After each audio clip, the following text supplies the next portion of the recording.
वालेकुम, welcome to my channel. क्या हाल हैं जी आप सबके? अल्हम्दुलिल्लाह हम भी ठीक हैं और रेडी हो गए हैं, बच्चे भी, अर्शी भी। और ये जो मीठी और अर्शी है ना, ये सबसे पहले कहना शुरू करते हैं कि आप लोग रेडी हो जाएं, लेकिन लास्ट तक इन दोनों की तैयारी नहीं होती और हम लोग तैयार होते हैं और फिर मैं कहती रहती हूँ चलें चलें, लेट हो रहे हैं। तो सलार जो है वो तो पार्किंग में चला भी गया रेडी होके, लेकिन ये अभी तक इनके आपस में प्यार चल रहे हैं। तो बस ये हम पहुंच गए मर्दिफ सिटी सेंटर। और ये देखें मीठी जो है, ये जैकेट्स बड़े साइज़ की, छोटी, जो भी हम दान लोग ट्राई करते हैं वो भी ये ट्राई कर रही है। तो इसकी भी जैकेट लेनी थी सर्दियों की। यहाँ तो भाई में इस दफ़ा वो सर्दी आई नहीं, लास्ट ईयर फिर भी काफ़ी बारिशें हुई, मौसम बहुत ज़्यादा ठंडा था, लेकिन इस दफ़ा ना वो ख़ास हमें मज़ा नहीं आ रहा कि हम शौक़ अपना पूरा करें। लेकिन फिर भी मैंने कहा चलो एक आध जैकेट ले लेते हैं। तो ये मीठी जो है, जहाँ भी ये कार्टून देखती है वहाँ तस्वीरें बनवाने के लिए खड़ी हो जाती है। तो मेरी सिस्टर, मैं ना, आप लोगों के काफ़ी कमेंट आते हैं कि आप कैसे दुबई आई, आप अपनी लाइफ के बारे में बताएं। तो मैंने सोचा इंशाल्लाह मैं एक सीरीज़ जो है ना वो आज से स्टार्ट करती हूँ और आपके साथ ना अपने लाइफ एक्सपीरियंस यूएई वाला शेयर करती हूँ। तो मैं आई थी, आपको बताती हूँ, 2008 में यूएई आई थी। जब सलार जो था वो 7 मंथ का था, 7-8 मंथ का, ये सलार की एज थी। और मैं रेजिडेंट वीज़े पे आई थी, विज़िट वीज़ा पे नहीं आई थी। मेरे हस्बैंड 2002 में से इधर ही थे, वो पहले रहते थे, पहले उसके बाद शादी के से पहले ही वो दुबई में होते थे। और उसके बाद शादी से बहुत पहले वो अपना पाकिस्तान में बिज़नेस करते थे, जिसमें उनको ना काफ़ी लॉस हुआ। और पाकिस्तान में वो क्या करते थे, पाकिस्तान में वो सुई गैस की जो पाइप लाइन होती है उनके वो मेन कंट्रैक्टर थे। वहाँ भी उनका अच्छा बिजनेस था, बिल्डिंग मटेरियल की शॉप्स थी, लेकिन बस वो ना एक सिस्टम जो पाकिस्तान का है ना, उससे उनको ना हमेशा एतराज़ रहता था कि रिश्वत देना और कोई भी बिल पास नहीं होता था। गवर्नमेंट के जो काम होते हैं, मेन कंट्रैक्टर जो थे, तो इसलिए फिर वो इस चीज़ से तंग आके ना दुबई आ गए। तो यहाँ फिर मीन के मैं आई हूँ 2008 में, तो वो आए थे 2002 में। आके एक दफ़ा वो कैंसिल हुए, फिर दूसरी कंपनी में वो आए हुए थे। और जिस कंपनी में वो आए थे ना, वो ट्रांसपोर्ट की कंपनी थी। और उन्होंने कहा था कि मेरा ना सैलरी एग्रीमेंट इतना रखना, बेशक मेरी सैलरी कम भी होना, लेकिन मैंने अपनी फैमिली को ज़रूर बुलाना है। तो पहले दिन इन्होंने ये कमिटमेंट कर ली थी। और उस टाइम सैलरी एग्रीमेंट ज़्यादा होता था, प्रोफेशन भी अच्छा होता। अब तो हर प्रोफेशन में सैलरी अच्छी हो तो फैमिली वीज़ा निकल आता है, लेकिन उस टाइम ऐसा नहीं था। तो उन्होंने अपने जो स्पॉन्सर थे ना, वो गुजरात के थे, तो उनसे कहा कि आप मेरा इतना सैलरी एग्रीमेंट रखना कि मैं अपने बच्चों को बुला सकूँ। तो बस जी, शादी के समझ लो मैं 7-8 माह बाद ही ना मैं आ गई थी दुबई। और उस टाइम मेरे हस्बैंड जो है ना वो जॉब करते थे और सैलरी भी कम थी, लेकिन फिर भी उन्होंने कहा कि नहीं, मैंने अपनी फैमिली को ज़रूर रखना है। तो जब इंसान किसी स्टेज पे पहुंच जाता है तो उसके पीछे वाली स्ट्रगल कोई नहीं देखता। ये हमारे यहाँ सबका है, हम भी ऐसे ही हैं। हमें तो नहीं पता होता वो बंदा कितनी मुश्किलात से गुजरा है। तो हमने भी ना बड़ा मुश्किल वक्त देखा है, लेकिन अल्हम्दुलिल्लाह हमें कभी फ़ील नहीं हुई मुश्किलात। जब आप अपनी फैमिली के साथ जुड़े होते हैं ना, और हस्बैंड और वाइफ की सपोर्ट होती है, तो फिर आप दुनिया भी फतह कर लेते हैं। तो हमने भी कभी नहीं सोचा था कि मेरे बहन भाई हैं या मेरा ससुराल है, हम उनसे मदद मांगेंगे। अल्हम्दुलिल्लाह आज तक मैं, अगर आप मेरे से इस बात की कसम भी ले लेना कि मैंने अपने घर वालों को या मेरे हस्बैंड ने कभी अपने बहन भाइयों को कहा हो कि हमें यहाँ इस चीज़ की हेल्प चाहिए, नहीं। हमारे पे बुरा वक्त भी आया, अच्छा भी आया, हम दोनों ने ना मिल के ही काटा है। और यही हमारी कामयाबी का राज है। आज अल्हम्दुलिल्लाह अल्हम्दुलिल्लाह। इंसान की तो फिर ख्वाहिशात जो है वो लामहदूद होती हैं ना। इंसान तो फिर लालची, आगे से आगे उसको हवस रहती है। कौन बैठता है, आपने के देखा है दुनिया में कोई बंदा ऐसा है कि जिसके पास पैसा है और वो ये कह रहा हो कि नहीं मुझे और नहीं चाहिए? नहीं, वो आगे की दौड़ में है। लेकिन मैं अल्हम्दुलिल्लाह उन बंदों में से हूँ कि मैं अगर सोचूँ ना, कभी मुझे नेमतों का ख्याल आ जाए कि मेरे पास कौन सी चीज़ नहीं है, मैंने वो नहीं कभी सोची। मैं ये सोचती हूँ कि अल्हम्दुलिल्लाह अल्लाह ताला जी कितने मेहरबान हैं, उन्होंने हमें कितना कुछ दिया है। सबसे पहले तो ये औलाद दी है, इतनी अच्छी फैमिली दी है, अल्हम्दुलिल्लाह सेहत दी है, सेहतमंद बच्चे दिए हैं, और सब कुछ है। तो फिर वो जो वक़्त था ना जब मैं आई थी और हस्बैंड मेरे ना जॉब करते थे, और मेरे हस्बैंड के जो स्पॉन्सर जिन्होंने किया था ना, उन्हें सैलरी तो ज़्यादा रख दी थी, लेकिन वैसे उनकी सैलरी जो रियल में देते थे ना वो कम थे। तो वो उनका ना मजाक उड़ाते थे, कहते तुम कैसे हो, पागल हो, फैमिली को यहाँ बुला रहे हो, कैसे तुम सर्वाइव करोगे, कैसे किस तरह रहेंगे। लेकिन मेरे हस्बैंड ने बोला अगर मैं ना रह सका ना तो मैं अपने बेटे, उस टाइम सिर्फ 1 साल ही था, लेके चला जाऊँगा, मैं यहाँ नहीं रहूँगा, लेकिन मैंने रहना अपनी फैमिली के साथ ही है। तो अल्हम्दुलिल्लाह आ गए। फिर बच्चों का रिज़्क, पहले साल सालार हुआ, फिर हमदान, और बच्चे यहाँ नहीं हुए। मीन कि जब प्रेगनेंसी में 7वां मंथ स्टार्ट होता था मैं पाकिस्तान चली जाती थी, क्योंकि मेरे बच्चे सिजेरियन हुए हैं। तो यहाँ फिर आपको पता है प्रदेश में कोई संभालने वाला नहीं होता है, तो मैं फिर पाकिस्तान अम्मी के घर चली जाती थी। और मेरे सास ससुर भी अल्हम्दुलिल्लाह उस टाइम ज़िंदा थे, लेकिन वो एजड थे, वो नहीं संभाल सकते थे। आपको पता है फिर माँ के घर में थोड़ा और बंदा ईजी हो जाता है। लेकिन अल्हम्दुलिल्लाह मेरे ससुराल भी बड़े अच्छे हैं। मैं कभी भी, मैंने उनसे कोई मुझे गिला नहीं, ना ही मेके से और ना ही ससुराल से मुझे कोई गिला नहीं। तो यहाँ हम लोग जी शॉपिंग भी साथ साथ कर रहे हैं, कोई सेंटर पॉइंट से, कुछ दूसरे ब्रांड से। तो ज़ारा से हमने, मुझे पता है ज़ारा पे काफ़ी फ़लस्तीन का, लेकिन आप यकीन करें मैंने ज़ारा से इसलिए चीज़ें ली हैं कि इसके ऊपर लिखा होता मेड इन पाकिस्तान और मेड इन बांग्लादेश। तो मैंने कहा ये तो हमारे कंट्री को भी तो सपोर्ट कर रहे हैं ना, वहाँ से चीज़ें बन के आ रही हैं। तो इसलिए फिर ज़ारा से एक ट्राउज़र अर्शी ने लिया, बाकी मैंने तो ज़ारा से कुछ नहीं लिया। दूसरे ब्रांड से हमने शॉपिंग की है और बस आगे बढ़ रहे हैं फिर। और मीठी की भी जैकेट वगैरह हमने ली है, इंशाल्लाह घर जाके आपको अपनी शॉपिंग भी शेयर करूँगी। तो बस मेरे हस्बैंड की सैलरी पे एग्रीमेंट जो है ज़्यादा हो गया, तो उन्होंने हमें यहाँ बुला लिया।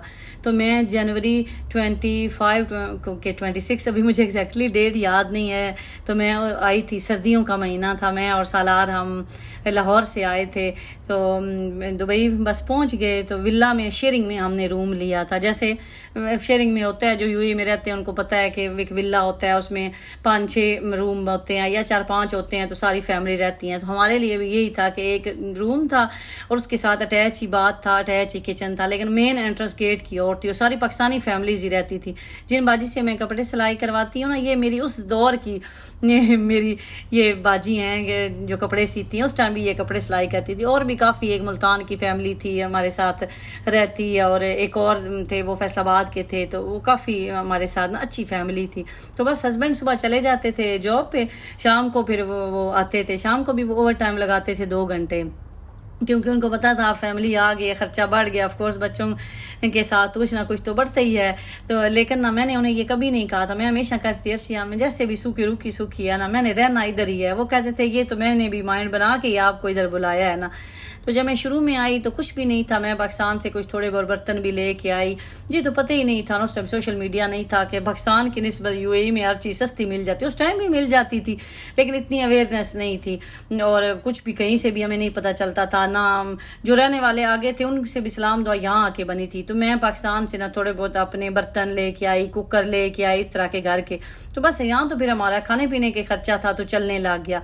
तो इसी तरह ही वक्त गुजरता गया, साल गुजरे, 2 साल गुजरा, तो बस अच्छी वही जॉब करते रहे। मुझे दुबई का पता भी नहीं था बाहर का माहौल कैसा है क्या है। मैं घर में रहती थी, बस खाना बना दिया, वो जो विला में रहती थी उनके साथ गपशप सलाम दुआ कर ली, और बस ऐसे ही मेरा दिन गुजरता था। फिर ऐसे हुआ कि अरशद की जो ड्यूटी थी ना, वो मेरे हस्बैंड का फुल नाम अरशद है, मैं उन्हें प्यार से अर्शी कहती हूँ। उनकी ड्यूटी जो है ना वो अबूधाबी उन्होंने जाना शुरू कर दिया। तो अबूधाबी जब जाते थे तो काफ़ी लेट हो जाते थे रात को। तो उन्होंने कहा कि आप लोग भी ना मेरे साथ चले जाया करें। तो मैंने कहा है इतना लंबा सफ़र कैसे छोटे बच्चे के साथ। तो उन्होंने कहा देख लो आपकी मर्ज़ी है। तो मैंने ना इनकार कर दिया, मैंने कहा नहीं। तो फिर बस जब वो ज़्यादा लेट आना शुरू हो गए ना, ट्रैफिक होती थी शाम को, स्पेशली वर्किंग डे में 10 बजे आना, 11 बजे में सारा दिन इंतज़ार में रहना। और दिन में भी क्या खाना होता था, सुबह नाश्ता जब अर्शी को बना के साथ देती थी लंच, और सारा दिन बस सलाद तो दूध वगैरह पी लेता था, लेकिन मैं बस अर्शी के इंतज़ार में ही बैठी रहती थी। और मैं कहती थी इतनी शुरू में मुझे हुई कि कितनी मुश्किल लाइफ है, क्या लाइफ है, बोरियत इतनी, तो कैसे मेरे दिन कटेंगे। तो बड़ा ये चीज़ जारी बात है जो आज भी मेरी बहनें आती हैं उनको फ़ील होता है। तो उसके साथ जी ये हम लोगों ने शॉपिंग की और वापसी पे अलबेक आए। पहले नादल अमर ब्रांच पे गए, ये देखे नादल अमर ब्रांच पे कितना रश था, गाड़ियों की भी लंबी लाइन, और अंदर तो फिर होती है। यहाँ खड़े रहे। जब हमारी बारी आई तो उन्होंने कहा जी डबल बेक नहीं है, और वो दूसरा जो छोटा वाला अलबेक का बर्गर टाइप मिलता है ना वो है। तो हम तो वो बड़े वाला खाते हैं, वही मज़े का होता है, हमदान और उदैबिया के लिए लेना होता है, तो वो फ़ायदा नहीं था। तो बस मैंने कहा नहीं आप उधर चलें नादा वाली ब्रांच में। अर्शी ने कहा आई तो मेरी बेगम ने माइंड बनाया हुआ है, तो ये कैसे हो सकता है, तो ना खाए। तो उसके बाद बस हम वहाँ से निकल आए और सीधा ये पहुँच गए नादा वाली ब्रांच। ज़्यादा यही फिर हम घर के नज़दीक भी पड़ती है, तो यहाँ से ही खाते हैं। वो तो अमरदेव सिटी सेंटर गए हुए थे, तो वापसी पे फिर हमने वहाँ अपना रुक गए कि चलो यहाँ से ही ले लेते हैं। और यहाँ मेरी मीठी जो है ये भी इंजॉय कर रही है, साथ साथ गपशप मेरे साथ लगा रही थी। और वहाँ से हमने फिर बर्गर लिए जी।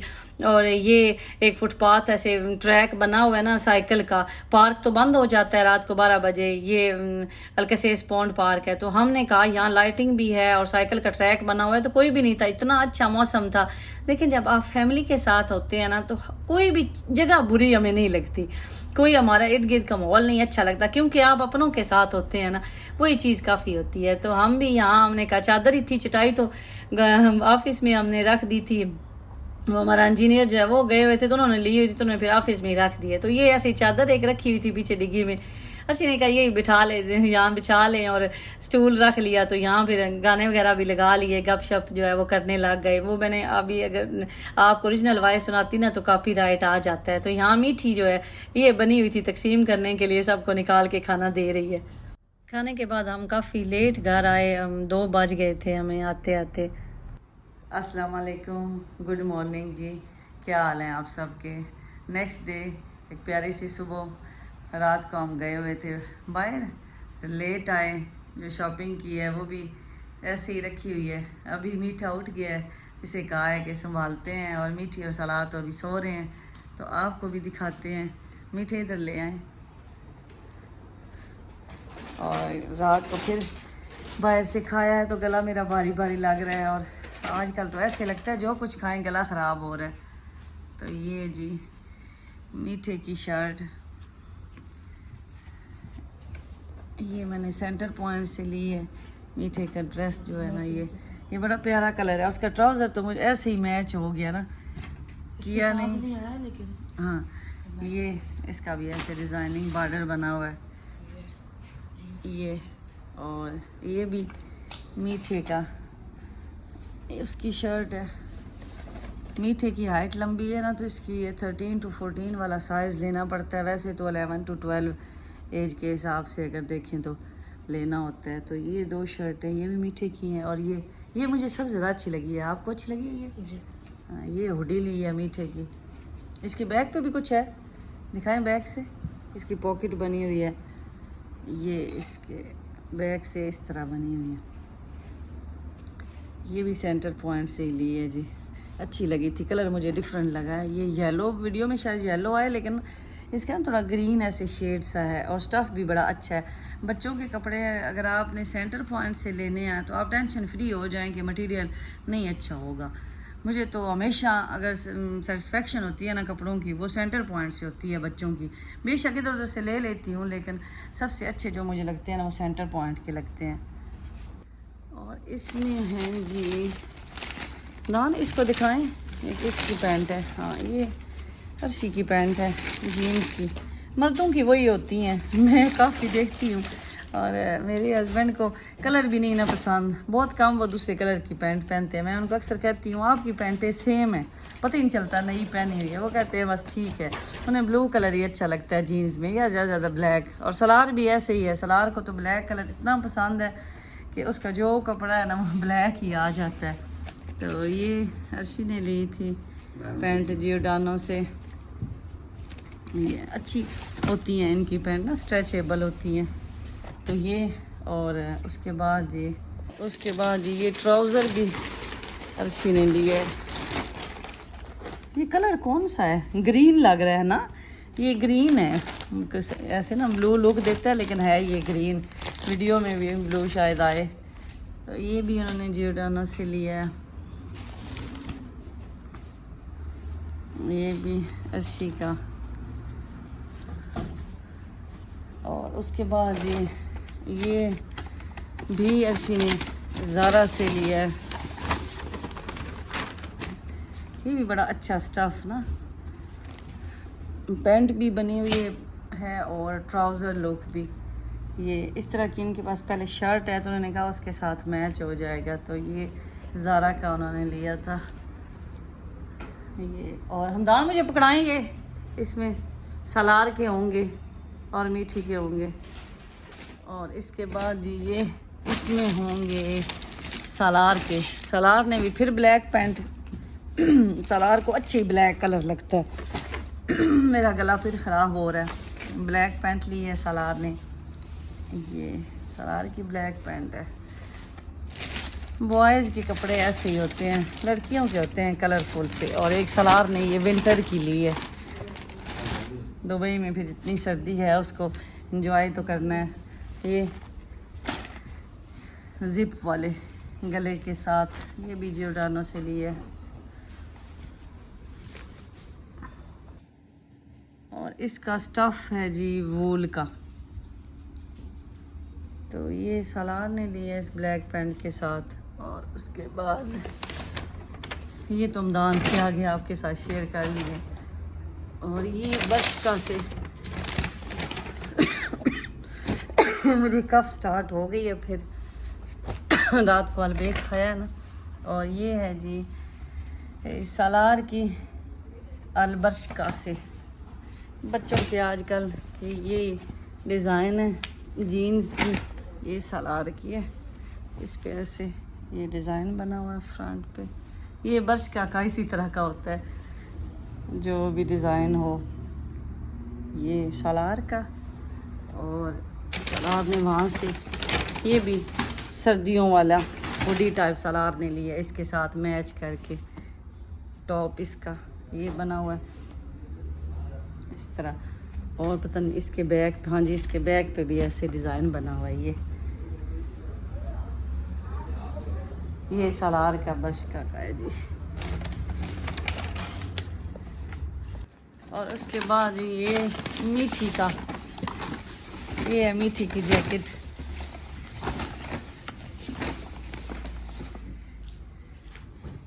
ये बड़ा प्यारा कलर है, पिंक है लेकिन अच्छे वाला पिंक है, लाइट शेड है। तो ये मीठी के पास थी नहीं। इसके साथ ये कैप भी है फुल स्लीव्स वाली, ये मीठी की। एक और मीठी की ली है और वो भी हम गुम कर आए हैं। ये भी मॉल में रह गई थी तो आज जाके ये लेके आए हैं। तो ये है जी मीठी की, ये पॉकेट है इसकी, पॉकेट वाली ये मीठी की है। और उसके बाद इसमें एक और पैंट है, ये भी अर्शी की पैंट है। पता कपड़े लेने ही सलार और अर्शी के थे, ये स्प्लैश से उन्होंने ली है। ये भी पैंट, वो भी फिर ब्लू। तो ये जो मेल है ना और बॉयज़ इनकी होती ब्लू हैं। तो ये जी हमारी शॉपिंग है।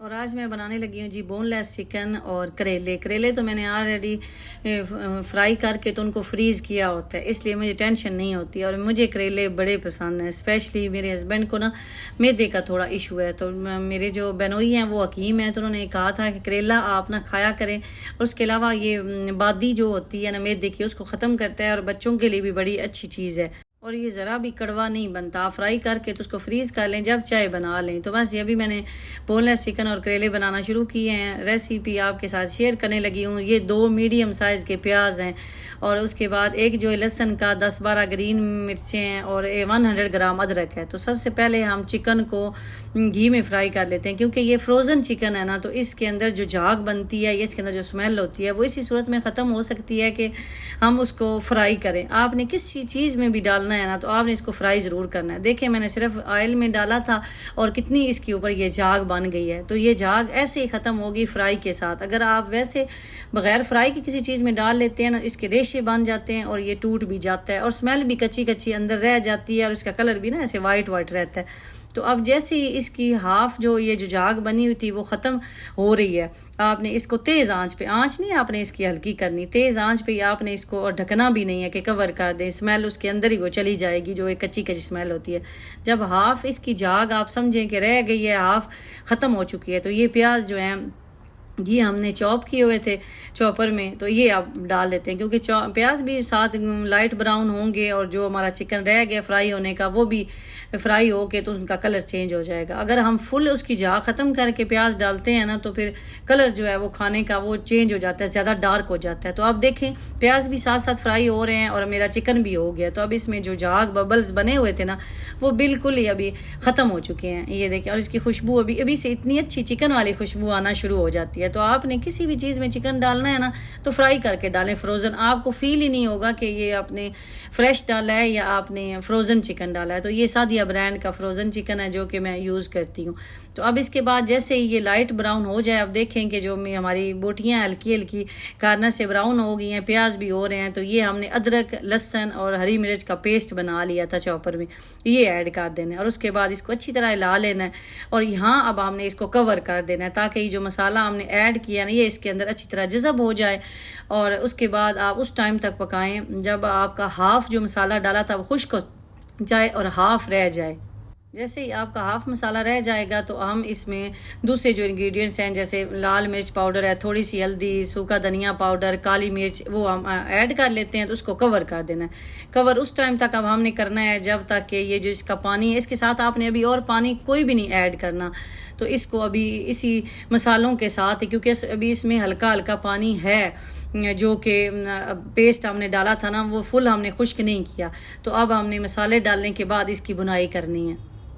टमाटर हमने इसमें 3 मीडियम साइज़ के टमाटर छिलका उतार के तो उनको मैंने चॉपर में चॉप किया था, जो पेस्ट इसमें डाला है। तो इसमें आपने कहीं भी पानी नहीं डालना। जब आपने बोनलेस कढ़ाई बनानी है या आपने करेले स्पेशली बनाने हैं, करेलों को जैसे ही पानी लगता जाएगा ना थोड़ा सा भी, उनकी कड़वाहट जो है ना वो ज़्यादा हो जाती है। और अभी भी ये हमने मसाला जब ऐड इसमें किया है तो इसमें वो जो पेस्ट डाला था ना उसका थोड़ा थोड़ा पानी था। मसाले डालने के बाद भी हमने पानी नहीं डाला। उसके बाद ये हमने आंच जो है वो हल्की कर दी है। तो ये देखें कितना अच्छा मसाला रेडी हो गया है, खुशबू आना शुरू हो गई है। मुझे आज भूख भी बहुत ज़्यादा लगी हुई है। अपना यूएई का सफ़र आपके साथ शेयर करती रहूँगी इंशाल्लाह आने वाली वीडियो में भी स्टेप बाय स्टेप, क्योंकि साथ साथ आपके साथ दूसरा व्लॉग भी शेयर करती हूँ, रेसिपी जैसे शेयर कर रही हूँ। तो इंशाल्लाह आप लोग मेरे साथ रहें। तो आज तक लाइफ कैसे गुजरी है, क्या क्या इसमें मराइल आए, सारे आपके साथ एक्सपीरियंस शेयर करूँगी। तो लाइफ ऐसी नहीं होती जैसे आपको नज़र आ रही है। तो बस जैसे ही बिल्कुल मसाला जो है वो हमारा रेडी हो जाए, पानी उसमें ना रहे, जो हमने पेस्ट डाला था वो भी खुश्क हो जाए, तो उसके बाद आप इसमें करेले ऐड कर दें। और करेले मैंने ऑलरेडी फ्राई करके तो फ्रीज़ किए होते हैं, मैंने आपको बताया है। और साथ इसके लिए रायता भी बड़ा अच्छा लगता है। करेले जब फ्राई करें उस टाइम भी आप इसका छिलका ना उतारें और फ्राई करके इसको फ्रीज़ कर लें तो ज़रा भी कड़वे नहीं बनते। मेरे घर में तो बच्चे हैं तो आप देखें कि बच्चे भी इतने शौक़ से खा लेते हैं। इवन कि मीठी भी जो है वो भी खा लेती है, कि वो करेला तो नहीं उठा के खाती, लेकिन जो चिकन है ना उसके साथ साथ मसाले में खा लेती है। थोड़ी सी भी अगर कड़वाहट हो तो मीठी नहीं वाला खाना है, जो सिर्फ आलू खाती है। और बाकी हमदान और सलार वो तो बड़े खुश हो के खा लेते हैं। तो ये मैं चटनी साथ बनाने लगी हूँ, ये भी इसके साथ अच्छी लगती है। सैलड भी मैंने अपना रेडी कर लिया है। तो बस अभी सलार को कहा था कि जाएं तंदूर से रोटी लेके आएँ। यहाँ तंदूर की रोटी जो मोटे वाली है ना, नान टाइप, बड़ी मज़े की मिलती है और वो इसके साथ आप खाएं। आपको मज़ा ना आया तो आप मुझे कहिएगा। और जब आप बनाएं इस तरह की रेसिपी ना तो मुझे ज़रूर आपने कमेंट में बताना है कि आपकी कैसी बनी। तो ये देखें जी हमारे करेले और चिकन जो है वो रेडी हो चुका है। कितना मज़े का लग रहा है, पता चल रहा है कि इसमें फ्रोज़न चिकन है। ये करेले कहाँ हैं, करेलों का कलर इतना अच्छा रहा है। करेले छीलने नहीं है बिल्कुल भी। तो अगर आप फ्रेश भी बनाएं, करेले फ्रीज़ ना भी आप किए हुए हैं तो करेले छीले बगैर उनको फ्राई कर लें अलहदा। और जिस तरह मैंने बाकी रेसिपी बनाई है तो उसमें आप उस तरह ट्राई करनी है। तो बस ये हमारा खाना हो गया रेडी, तो डिश आउट कर लेते हैं। और ये सैलड भी आज मैंने ऐसे ही मोटा मोटा काट लिया क्योंकि भूख बहुत ज़्यादा लगी हुई है और काफ़ी लेट हो गए हैं। अर्शी ने भी कहीं अभी जाना था तो सिर्फ खाने की वजह से वो नहीं गए। तो अब उन्होंने कहा कि मुझे पता था ना कि मैं खूबसूरतियाँ बनाती रहती हूँ, तो कह रहे हैं कि आप बस खाना रेडी करें, जैसा भी हो गया उतारें। और ये देसी घी है कि पाकिस्तान से मंगवाती हूँ, तो ये इस तंदूर वाली रोटी पे आप लगाएं। इससे क्या होता है कि ये रोटी जो है वो नरम हो जाती है। तो हम जब भी मोटी रोटी लाते हैं करेले और भिंडी के साथ तो ये इस तरह घी लगा के ना बड़ी मज़े की लगती है। तो आप लोगों में से किसने ट्राई की हुई है, अगर नहीं की हुई तो ज़रूर करिएगा और मुझे बताइएगा। ये अभी जी इसको डिश आउट करते हैं। तो ये देखें किस किस के मुँह में पानी आ रहा है, मुझे वो भी बताइएगा। बहुत मज़े का बनता है, स्पेशली आजकल जैसे मौसम ख़राब चल रहा है, सारे घरों में ज़ुकाम है, तो ये करेले और बोनलेस चिकन ज़रूर खाएं। लेकिन मेरे बच्चों को भूख नहीं थी, देखें अभी भी बैठे हुए हैं। मीठी भी सोच रही है, बाकी दोनों भी गेम खेल रहे हैं। तो मैंने कहा मैं तो खाना खाने लगी हूँ क्योंकि मेरे से अब बर्दाश्त नहीं हो रहा। मैंने खाना भी जो है वो लगा दिया था। तो बस कहती गई हूँ, मैंने कहा मैं खाने लगी हूँ तो मीठी आ गई है। तो खाना हमारा हो गया जी रेडी, मैं खाना खाने लगी हूँ। आ जाएं आप भी ज्वाइन कर लें। यहाँ आपसे इजाज़त चाहती हूँ, मिलेंगे नेक्स्ट व्लॉग में जी। अल्लाह हाफिज़।